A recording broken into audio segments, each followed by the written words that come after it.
Hoy día vamos a hablar un poco de la fisiología y anatomía del sistema tegumentario. En primer lugar vamos a hablar de la embriología de la piel y anexos cutáneos. Luego vamos a hablar de la anatomía y fisiología de la piel y los anexos cutáneos. Y finalmente vamos a hablar de lesiones elementales, lesiones primarias y secundarias. Hay que recordar que la piel está formada por la epidermis, la dermis, la hipodermis y los anexos cutáneos. Dentro de los anexos cutáneos, recordar que tenemos la unidad pilosebácea como un solo anexo cutáneo, las glándulas ecrinas y apocrinas, ¿no? O sudoríparas como otro anexo cutáneo, y la uña. Entonces son tres anexos cutáneos y tres componentes de la piel, ¿no?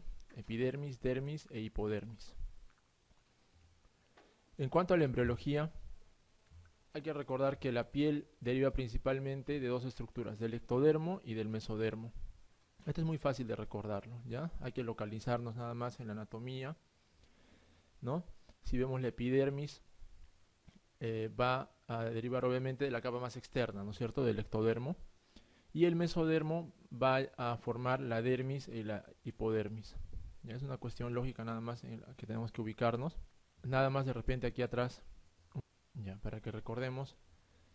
En la epidermis, la única estructura que de repente podría confundirnos en cuanto a la embriología es el melanocito. El melanocito va a derivar del neuroectodermo, ¿ya? Del neuroectodermo, no del ectodermo en sí, ¿ya? El resto de estructuras epidérmicas van a derivar del ectodermo. Ahora vamos a ver una pregunta acá. Una de las siguientes estructuras de la piel se origina embriológicamente del mesodermo: la capa basal de la epidermis, el músculo erector del pelo, la hipodermis, la capa córnea de la epidermis o la capa espinosa de la epidermis. La capa basal de la hemos quedado, ¿no? La epidermis con todas sus estructuras, excepto el melanocito, derivan del ectodermo, ¿no? El melanocito es del neuroectodermo. El músculo erector del pelo, que viene a ser parte del complejo pilosebáceo, ¿no? Deriva también del ectodermo, ¿ya? No se olviden eso. Todos los anexos van a también derivar del ectodermo, ¿no? Hablamos, todos los anexos nos referimos a la uña, glándulas sudoríparas, apocrinas y ecrinas, el músculo erector del pelo, la glándula sebácea y el pelo en sí derivan del ectodermo. La hipodermis, esto sí corresponde al mesodermo, habíamos dicho una ubicación simplemente lógica. Capa córnea de la epidermis, también del ectodermo, y la capa espinosa de la epidermis también deriva del ectodermo. Entonces la respuesta correcta en este caso es la hipodermis. Aquí nos podría de repente un poco confundir, ¿no? La alternativa B, músculo erector del pelo. Por ahí podríamos marcar de repente que eso es en el mesodermo. Pero hay que recordar que todos los anexos cutáneos derivan del ectodermo. Anexos cutáneos, llámese pelo, músculo erector del pelo, glándula sebácea, glándulas sudoríparas, ¿no? Y uña, derivan del ectodermo. Entonces en este caso la alternativa correcta, hipodermis. Existen tres términos en el desarrollo de la piel: lo que se denomina especificación, morfogénesis y diferenciación. La mayor parte de eventos que ocurren en la piel se van a dar por especificación y morfogénesis hasta más o menos los 4 meses. En la diferenciación ya se refiere al aumento en volumen de todas las estructuras de la dermis. La especificación se refiere al ectodermo lateral, a la placa neuronal que se destina a transformarse en epidermis y subgrupos de células mesenquimatosas en dermis. Más adelante vamos a ver a qué semana más o menos cada estructura se va a empezar a iniciar su desarrollo. La morfogénesis se refiere a la estratificación epidérmica, formación de apéndices epidérmicos, dermis, hipodermis y vasos, ¿no? Al hablar de formación de apéndices epidérmicos estamos hablando por lo general de anexos cutáneos, ¿no? De piel, perdón, de pelo, ¿no? Glándulas sudoríparas, hablamos de uña, ¿no? Esto generalmente a partir de la 7ª semana. Es muy raro, ¿no? Que, bueno, cuando tengamos una pregunta que refiere al desarrollo embriológico de la piel, tenemos que marcar siempre a partir de las 7 semanas, ¿ya? 6, 7 semanas. Antes no se forma ninguna estructura de la piel. La diferenciación, como les había mencionado, se refiere al desarrollo en masa, en volumen de los tejidos cutáneos. La especificación va a darse en los 60 primeros días, ¿no? Los primeros 2 meses. La morfogénesis se va a dar entre el segundo mes y el cuarto mes o quinto mes, y la diferenciación del quinto al noveno mes. Este es un esquema más o menos que grafica cómo es que se lleva a cabo la embriogénesis del sistema tegumentario. Vemos de amarillo toda la estructura mesenquimatosa y de celeste vemos el ectodermo. Este es el primordio, esta es la estructura inicial de todo el tejido tegumentario. Primero se van a producir células peridérmicas que van a ser las satélites, ¿no? A partir de la cual el ectodermo va a producir una hipertrofia, se va a hipertrofiar, va a haber un desarrollo en tamaño de todas las células ectodérmicas, en volumen una hipertrofia, ¿no?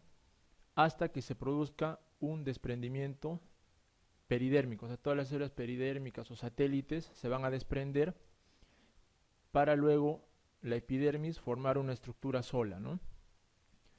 A partir de la hiperplasia se van a formar pequeñas dilataciones o pliegues que van a buscar al tejido mesenquimatoso, ¿no? Para formar finalmente lo que se llaman las papilas dérmicas, ¿no? Acá ya vemos una estructura tegumentaria bien formada con las papilas, la membrana basal, la capa espinosa, el estrato granuloso y el estrato córneo, ¿no? Y hay una cornificación. La imagen A corresponde a un mes de vida, ¿no? Embriogenéticamente hablando, solamente ectodermo y tejido mesenquimatoso. A los 2 meses se pueden ver las células peridérmicas o peridermocitos. Hay que recordar siempre a los peridermocitos, que son células satélites del epidermis. Hasta que a los 6 meses ya veamos prácticamente una piel semejante a la del adulto. Otra cosa que hay que recordar es que en qué etapa del neonato es que realmente la piel del neonato va a ser semejante a la del adulto, es a las 14 semanas. ¿Ya? No es hasta las 14 semanas en que la piel del nuevo ser del neonato es semejante a la del adulto. Hay que recordar también algunas células que se encuentran dentro de la epidermis y que cada una tiene una característica especial. El queratinocito lo conocemos todos, representa el 80 al 90% del número de células de la epidermis. Es la célula principal del tejido tegumentario. Su función principal es la de producir la capa córnea. Esa es la función principal del queratinocito, no vayan a confundir. A veces han preguntado cuál es la principal función del queratinocito y dentro de las alternativas ponían la de protección, ¿no? Sin embargo, esa no es la principal función del queratinocito, es formar el estrato córneo. Y la capa córnea o el estrato córneo sí tiene la función principal de barrera, ¿ya? El melanocito representa, o los melanocitos representan más o menos el 5% de las células de la epidermis. Habíamos hablado que derivan de la capa del neuroectodermo, ¿ya? Tiene una morfología semejante al de una neurona, ¿no? Tiene dendritas, nada más le faltaría su axón. Las células de Langerhans es una célula muy importante, representa del 3 al 5% de todas las células en la epidermis y su función principal es participar en los procesos inmunológicos a nivel cutáneo. No olvidemos que la piel es una de las principales barreras, ¿no?, de defensa del cuerpo. Y las células de Merkel, que son células menos estudiadas, pero que en realidad tienen una función importantísima en lo que se refiere al sistema hormonal endocrino a nivel cutáneo. Entonces no olvidemos la célula más numerosa, el queratinocito, función principal de producir la capa córnea, que finalmente va a ser la que encargada de ser la barrera cutánea. El melanocito representa el 5%, es una célula dendrítica, deriva del neurotodermo, solo va a estar ubicada en la capa basal. La célula de Langerhans participa en el proceso inmunológico de la piel, y la célula de Merkel participa en el proceso endocrino de la piel, es un neuroendocrino, cada uno su función, ¿no? ¿Cuál de las siguientes células especializadas de la epidermis son las más abundantes? Queratinocitos, melanocitos, células de Langerhans, células de Merkel y melanosomas. Entonces la respuesta aquí es fácil, ¿no? Queratinocitos representan el 90% de células del tejido epidérmico. No olvidemos que la epidermis es una estructura con abundante número de células, a diferencia de la dermis, ¿no? En la dermis hay mayor cantidad de relleno. En la epidermis vamos a encontrar mayor cantidad de células. En la dermis encontramos muy poco tejido o muy pocas células, ¿no? Sinófilos, linfocitos. Vamos a ver más adelante. Queratinocito es la respuesta correcta. Los gránulos de Orland son sintetizados por... Bueno, esto lo vamos a ver más adelante. Los gránulos de Orland son gránulos que se encuentran en las células o en los queratinocitos del estrato granuloso de la epidermis, ¿ya? Son encargados de producir queratohialina, fibrina, también el tejido fibrilar, encargado de producir una adecuada adhesión en la capa córnea. Olvidemos que la capa córnea es una barrera altamente compacta. Entonces los gránulos de Orland se encargan de producir la sustancia que va a producir esa compactación a nivel de la capa córnea. Mastocitos, habíamos mencionado, no se encuentran en la epidermis, ¿ya? Queratinocitos sí. Células de Langerhans también encontramos, células de Merkel. Entonces la respuesta correcta en este caso, queratinocitos, a nivel de la capa granular, gránulos de Orland. Vamos a hablar un poco de los melanocitos. Se diferencian células de la cresta neural en melanoblastos, los cuales se transforman en melanocitos y se van a observar por primera vez en la epidermis a los 50 días. Se dice que más o menos es a las 7 semanas donde vamos a encontrar melanocitos en la piel. La producción de melanina, o sea, recién va a producirse a los 3 o 4 meses. Y la transferencia de melanosomas a los queratinocitos recién a los 5 meses.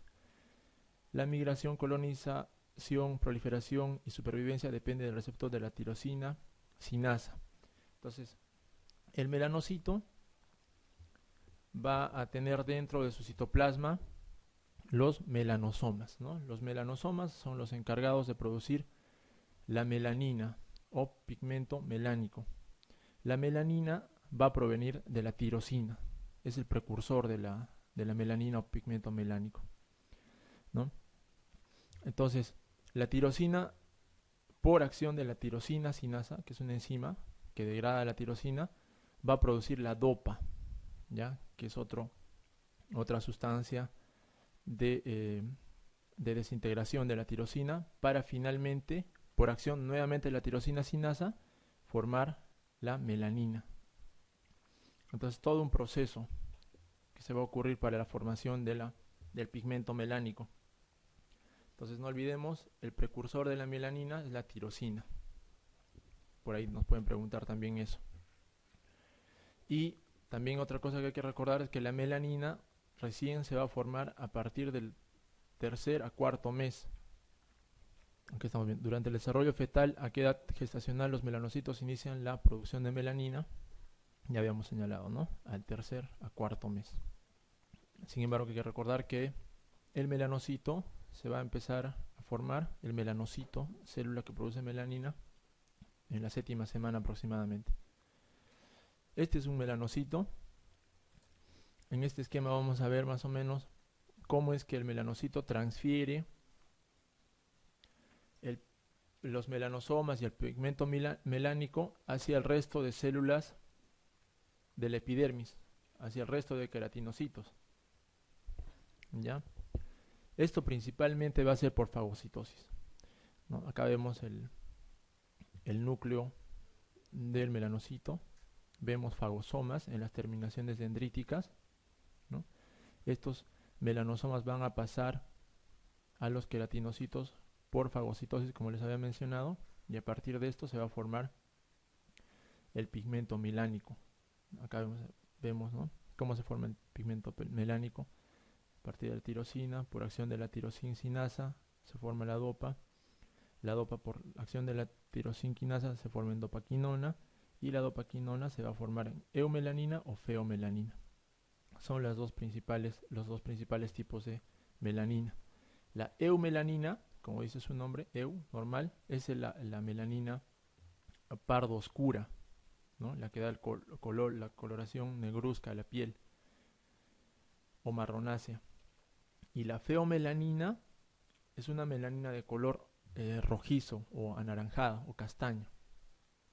Esta predomina generalmente en personas de raza caucásica, ¿no?, la feomelanina. Y la eumelanina predomina en personas de raza negra y también raza mestiza, ¿no?, como nosotros. Acá vemos, ¿no?, los precursores del melanocito, la cresta neural, célula precursora del melanocito. El melanocito se dispone a manera de, como les había dicho, a manera de una célula nerviosa con gran cantidad de dendritas, ¿no?, que van a penetrar por toda la epidermis. La función principal, como les había dicho, es producir melanosomas, ¿ya? Es la función del melanocito. No es función del melanocito proteger a la piel de la radiación ultravioleta, no vayan a confundir. La función del melanocito es producir melanosomas, para que estos a su vez produzcan pigmento melánico. Estos se van a disponer alrededor del núcleo celular del queratinocito y van a proteger ahora sí al núcleo celular del queratinocito de la radiación ultravioleta. Así más o menos es como se produce el fenómeno de defensa ante la radiación ultravioleta. En realidad la terminación, la dendrita, no es la que va a proteger de la radiación ultravioleta, sino es el pigmento que se dispone en el núcleo del queratinocito, el que protege de la radiación ultravioleta. Las células de Langerhans aparecen en la epidermis a los 40 días aproximadamente, 40 a 60 días, esto no es específico. Van a producir los gránulos de Birbeck, ¿no? También se les llama gránulos en forma de raqueta. Estos gránulos son los que van a estar relacionados directamente con los mecanismos inmunológicos en la piel. Ya es muy importante que lo recuerden. Habíamos hablado de los corpúsculos o gránulos de Orland que se producen en la capa granulosa de la epidermis. Ahora estamos hablando de los gránulos de Birbeck que se encuentran en las células de Langerhans. La mayor parte de estas células se van a formar en el tercer trimestre, ¿ya? Entonces, no olvidemos la importancia de las células de Langerhans implicadas en el fenómeno inmunológico, en el fenómeno de defensa. Este tipo de preguntas nomás son las que entran, chicos, en el examen de recién, ¿no? Preguntas específicas, ¿no? Como nos podrían preguntar acá, por ejemplo, ¿cuál de las siguientes células participa en el fenómeno inmunológico, ¿no?, antígeno anticuerpo en la piel? Nos ponen ahí queratinocito, célula de Langerhans, melanocito, célula de Merkel, por ahí nos pueden confundir. Entonces debemos estar preparados para eso. Las células de Merkel son elementos neuroendocrinos, como habíamos señalado, participan en la mecanorrecepción, aparecen entre la 11ª y 12ª semana, y su origen está dado principalmente en la cresta neural y en el ectodermo epidérmico, ¿no? En realidad no está bien descrito esto. Se encuentra en la capa basal asociada a los anexos y fibras nerviosas. Estos van a interaccionar principalmente con la red de fibras nerviosas de la epidermis, ¿no? La red de fibras nerviosas, que es la principal estructura mecanoreceptora de la dermis. Eso también lo vamos a ver más adelante en lo que se refiere a inervación de la piel. Una pregunta acá. Las células de la piel que participan en la respuesta inmunológica se denominan, igual, ¿no? Hemos señalado células de Langerhans. Queratinocitos son encargados de producir la capa córnea, y la capa córnea va a ser la primera barrera de defensa. Los melanocitos son encargados de producir los melanosomas, que van a producir la melanina, ¿no? Células de Pacini o corpúsculos de Pacini son mecanoreceptores también, ¿no? Son estructuras nerviosas, van a ser encargados de la recepción de presión en la piel. Las células de Merkel, un receptor neuroendocrino. La dermis, habíamos señalado que proviene del mesodermo. Habíamos señalado también que en el desarrollo de la piel existe una estructura que se llama mesénquima, ¿no? Estos van a ser los que finalmente van a formar la dermis. A los 3 meses se forman fibroblastos, fibras colágenas y reticulares, ¿no? Estas son las principales 3 estructuras de la dermis: fibroblastos, fibra colágena y fibras reticulares. La piel del feto va a contener principalmente colágeno tipo 3, esa es otra cosa que hay que recordar. Y en el adulto, el principal colágeno va a ser el de tipo 1. ¿Ya? Esto es en porcentaje, pero hay que hablar también del colágeno tipo 7. El colágeno tipo 7 va a ser el que se encarga de mantener la unión dermoepidérmica, ¿ya? Es la que se encuentra en mayor proporción en la unión dermoepidérmica. Si hablamos en porcentaje, entonces diríamos que en el adulto predomina el colágeno tipo 1 y en el feto el colágeno de tipo 3. El colágeno tipo 1 predomina principalmente en la dermis reticular y el tipo 3 predomina en la dermis papilar. En la piel del feto humano, el tipo de colágeno presente en mayor cantidad es, fácil también la respuesta la hemos visto, colágeno tipo 3. En la dermis, entre las 12 y 15 semanas, los cambios progresivos en la organización de la matriz y en la forma de las células distinguen la fina trama de la dermis papilar, situada por debajo de la epidermis, ¿no? La dermis papilar, de la dermis reticular más gruesa y profunda. Esta es la dermis reticular y se nota claramente, ¿no?, el grosor de esta capa versus la fineza de la dermis papilar. A partir de los 5 meses se van a formar fibras elásticas, ¿no? Pues no es necesario tampoco que lo recuerden mucho. Ahí están los 3 tipos de estructuras en la dermis: las fibras colágenas, las fibras elásticas y las fibras reticulares, que se van a ver con una coloración especial, ¿no? No se pueden ver con la coloración de hematoxilina de eosina. Acá, por ejemplo, vemos, ¿no?, toda una estructura homogénea. Acá no podríamos determinar cuál es una fibra colágena o cuál es una fibra reticular, una fibra elástica. Ya esto se determina con algunos tipos de coloración especial. Este es un cuadrito que resume más o menos la embriología del tejido tegumentario. La capa, está hablando en meses, ¿no? La capa basal y el peridermo va a producirse en las 4 primeras semanas. La capa intermedia entre el ectodermo y el mesénquima va a producirse hasta las 8 semanas. La capa granulosa en las 20 semanas, más o menos de 16 a la 20 semana, va a empezar a cornificarse la piel. En ese mismo momento, cuando empieza la cornificación, desaparece el peridermo, como lo habíamos señalado. El melanocito se va a formar a partir más o menos de las 7 semanas, ¿no?, hablando en meses, a los 2 meses. Las células de Merkel más o menos a las 12 semanas, a la 14 semana, al igual que las células de Langerhans. En la dermis papilar y reticular, más o menos a partir de la 14, 16 semanas. Las fibras colágenas más o menos a las 12 semanas. y fibras elásticas ya se empiezan a formar más o menos a partir de las 20 semanas, 20 a 24 semanas. Aquí recordar de repente, como les decía, que en general las estructuras del tejido tegumentario se van a formar a partir de la 7ª semana, ¿no?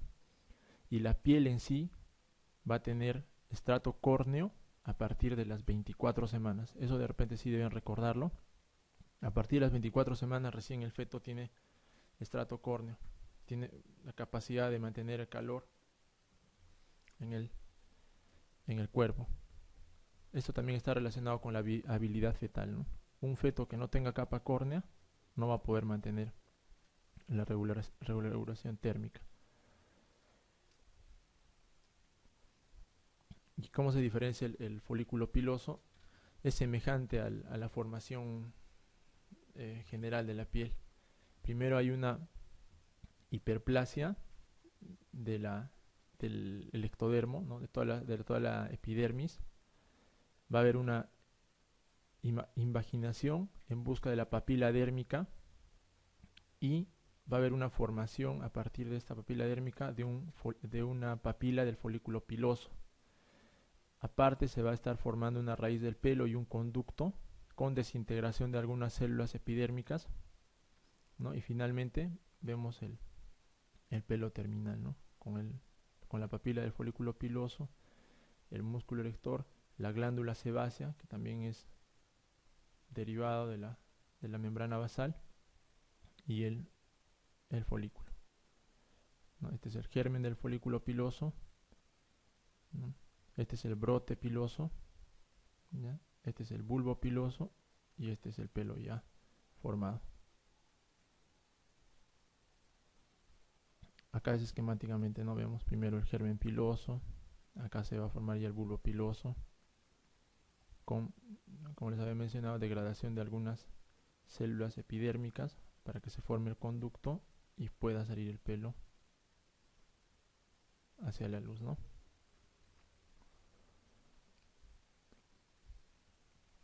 Este es un folículo piloso a las 24 semanas de edad gestacional. 24 semanas es un número que hay que recordar siempre, ¿no? En ese momento ya la piel está bien formada, contiene también el folículo piloso. Es la misma imagen, pero acá tenemos aparte a la glándula sudorípara, que de igual manera va a provenir de la invaginación del tejido epidérmico, ¿no?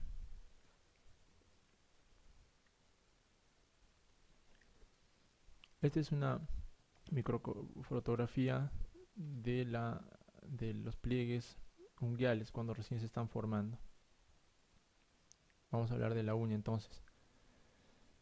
En un primer momento, la uña va a estar formada solamente por una hiperplasia epidérmica, ¿ya?